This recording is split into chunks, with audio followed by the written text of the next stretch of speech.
Olá pessoal, tudo bem? Vamos então retomando as nossas aulas acerca do mundo mágico do direito empresarial. Lembrando que até o presente momento nós já trouxemos uma evolução histórica da teoria dos atos de comércio até a teoria da empresa. Já pontuamos para vocês, por demais, os elementos imprescindíveis necessários para que a pessoa se torne empresária, esculpidos, talhados no artigo 966 do Código Civil, aquele que profissionalmente exerce atividade econômica organizada para a produção e circulação de bens e serviços. E lembrando, por demais, que nós já falamos tanto do empresário individual e as suas respectivas obrigações, capacidade civil para a pessoa se tornar empresária, e também falamos aí das sociedades empresárias. Dito isso, entramos no estabelecimento empresarial e falamos do ponto empresarial. Lembrando que dentro de ponto empresarial falamos tanto da ação renovatória quanto de ação de retomada do imóvel. A partir desse momento, a partir então de agora, nesse presente bloco, quero falar de três coisas com vocês. Na verdade, um tópico só, onde eu ventilarei três elementos. Quais elementos? Quero falar da alienação do estabelecimento empresarial, quero falar, na verdade, do arrendamento do estabelecimento empresarial e, por demais, do usufruto do estabelecimento empresarial. Prof.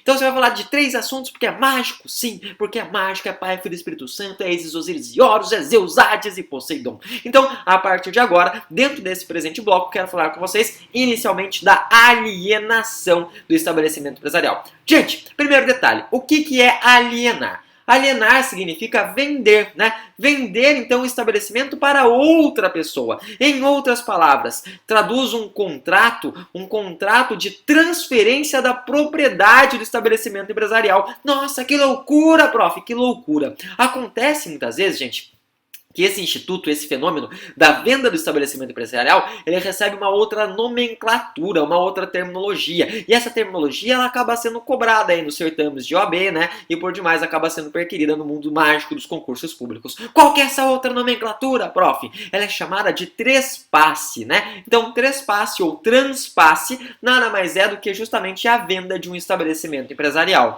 A venda, a transferência da propriedade do estabelecimento empresarial. Lembrando, contudo, todavia, que o artigo 1144 ele diz o seguinte, ele vai pontuar que para que essa venda traga efeitos perante terceiros, em outras palavras, para que nós tenhamos os efeitos aí sendo ventilados para outros, além daqueles que estão fazendo parte dessa relação alienante e adquirente, nós precisamos de dois requisitos, Quais são esses requisitos, prof? O primeiro requisito é justamente a averbação dentro da junta comercial. Em outras palavras, deve constar na junta comercial justamente a venda desse estabelecimento, do alienante para o adquirente. Então começa a constar o nome do adquirente. Assim, em outras palavras, traz esse efeito perante terceiros. E lembrando, por demais, para trazer uma certa publicidade, que nós devemos ter o quê? Nós devemos ter a publicação aí num instrumento oficial, Num veículo oficial. Com isso, com esses dois elementos, a averbação e essa publicação em instrumento oficial, nós teremos aí esses efeitos da venda do trespasse perante terceiros. Lembrando por demais o quê? Lembrando por demais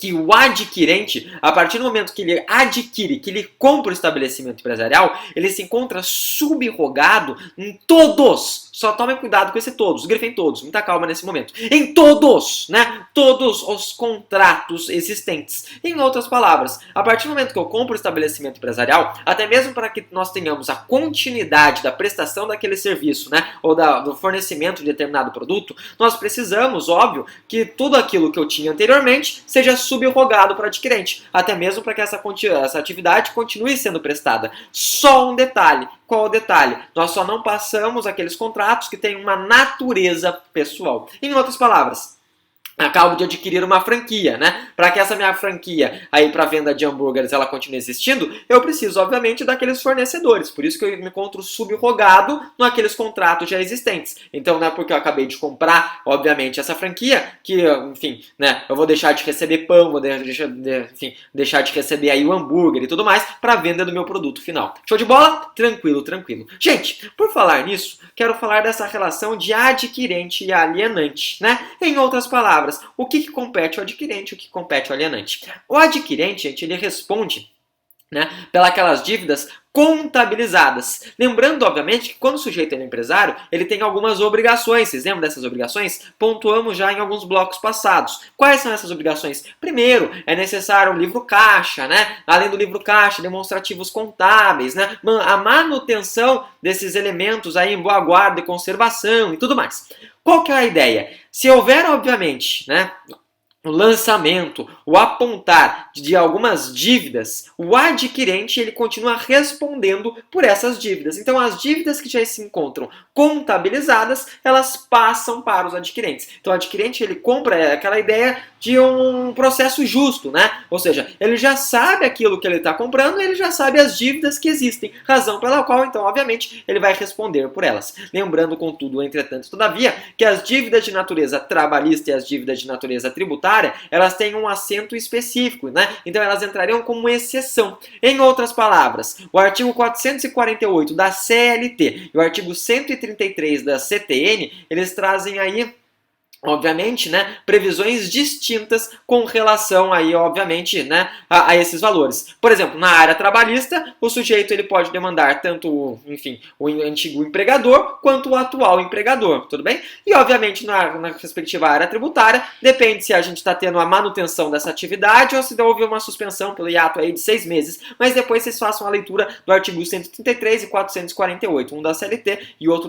do CTN. Show de bola? Então, o adquirente responde pelas dívidas contabilizadas. E o alienante? O alienante, gente, ele vai responder, primeiro detalhe, pelas dívidas que não estão contabilizadas, para evitar, obviamente, putaria. O sujeito não contabiliza para fazer a venda, né? Ou se ele não colocou no livro caixa, não fez o lançamento contábil, obviamente que nessa situação ele vai continuar respondendo por elas. Então, o alienante, ele continua respondendo por aquelas dívidas que não se encontram previstas, que não se encontram lançadas. Com outro detalhe, ainda aquelas que estão lançadas, nós teremos aí o quê? Nós teremos uma solidariedade. Em outras palavras, o credor ele pode entrar tanto contra o adquirente quanto contra o alienante. Então nós temos uma solidariedade com relação às dívidas lançadas. Só que essa solidariedade, ela perdura pelo hiato, pelo interstício do prazo de 1 ano, né? Então nós temos 1 ano para ocorrer essa solidariedade, né? Lembrando, obviamente, que o direito não socorre aos que dormem e, obviamente, que camarão que dorme onda leva. Mas esse 1 ano, prof,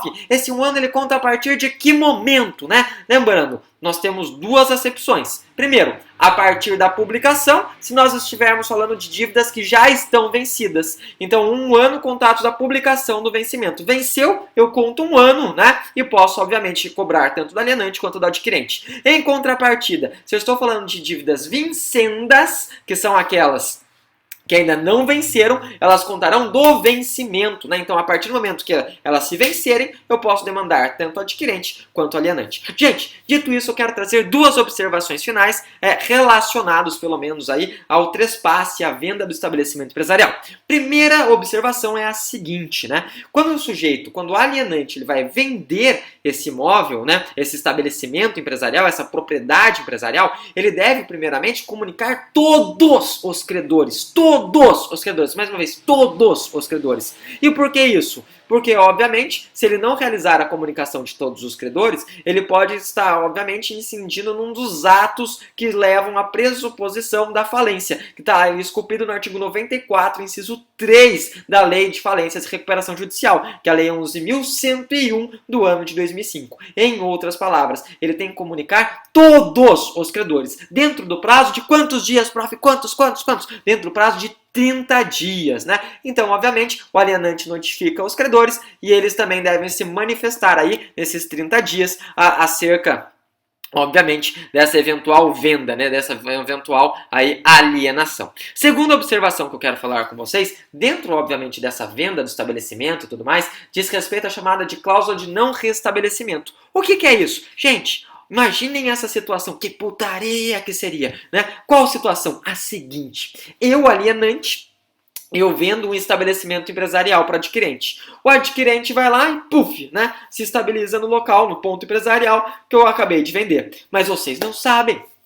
O que eu faço? Eu vou lá e compro, na verdade, um estabelecimento em frente a daquele que eu acabei de vender. Que sacanagem! O que vocês acham que vai acontecer? A freguesia e a clientela, obviamente, vai optar por aqueles que eles já conhecem. E muitas vezes vão, obviamente, para o alienante e não para o adquirente. Em outras palavras, para evitar essa situação de eventual prejuízo, o próprio dispositivo, o nosso próprio ordenamento, no artigo 1147, ele traz essa cláusula de não restabelecimento. O que isso quer dizer? Quer dizer que para uma ideia de boa-fé, né, uma ideia de relação justa, o sujeito, quando ele vende, o alienante, quando ele vende o estabelecimento empresarial, ele não pode, na verdade, se reconstituir, se restabelecer naquelas redondezas e tudo mais, antes do prazo de 5 anos contados da alienação. Em outras palavras, no prazo no interstício de 5 anos, o alienante ele não pode, obviamente, exercer a mesma atividade daquele o sujeito que acabou de adquirir, justamente para evitar essa situação, né, obviamente, da captação de clientela. Óbvio, entretanto, contudo e todavia, o que? Que é possível, obviamente, o alienante e o adquirente, eles estabelecerem isso, obviamente, de maneira contrária. E pode acontecer, seria um contrato entre as partes, né? Ou seja, se ambos estão de comum acordo, eles podem aí redesenhar, obviamente, essa cláusula de restabelecimento. Lembrando, contudo e todavia, mais um detalhe aqui dentro, né? Que a gente está falando dessa cláusula de não restabelecimento, prazo de 5 anos, se nós pensarmos da venda do estabelecimento empresarial. Isso não condiz quando a gente falar tanto de arrendamento quanto de usufruto. Por que não? Porque no arrendamento e no usufruto, eles sempre se perfazem por prazo determinado. Então, em outras palavras, nós devemos observar essa cláusula de não restabelecimento dentro do prazo determinado. Bem, dito isso, nós terminamos com vocês justamente o Instituto da Venda do Trespasse do Estabelecimento Empresarial. E dentro desse bloco ainda, nesse bloco ainda, quero falar com vocês dos outros dois institutos. Quais são eles? O arrendamento e o usufruto. Lembrando, obviamente, o quê? Lembrando, obviamente, que a propriedade, isso vocês acabam estudando direito civil, ela tem algumas características, né? O pessoal fala assim, é grude, prof, é grude, que é gozar, reivindicar, usar e dispor, né? Gozar, reivindicar, usar e dispor, né? Isso, obviamente, são as características que integram a natureza da propriedade. Por que você está falando disso? Estou falando disso principalmente pela ideia do usufruto, né? O usufruto do estabelecimento, primeiro detalhe, ele tem natureza real. No usufruto eu passo tão somente algumas dessas características. Eu não estou passando o estabelecimento empresarial em sua completude, né? O que eu estou dando para ele, na verdade, seria justamente a possibilidade da posse de alguns bens. Então eu passo a posse dos bens do usufrutuário por um prazo determinado e, obviamente, um contrato de forma onerosa, né? Ai, prof, entendi o usufruto. Então no usufruto eu faço a transferência da posse, né? Ou seja, eu dou a possibilidade daquele sujeito ele gozar de determinados bens, né? De usufruir, melhor dizendo, de determinados bens. Show de bola, é essa a ideação. E no arrendamento, o que acontece no arrendamento? No arrendamento, aqui, o sujeito ele passa literalmente, né, o uso e gozo, não só a posse, mas o uso e gozo específico por tempo determinado e um preço, obviamente, já ajustado. Então, no arrendamento é o uso e gozo e, obviamente, no usufruto eu passo a posse. Lembrando um detalhe, uma observação, como que é ajustado o preço no caso de arrendamento?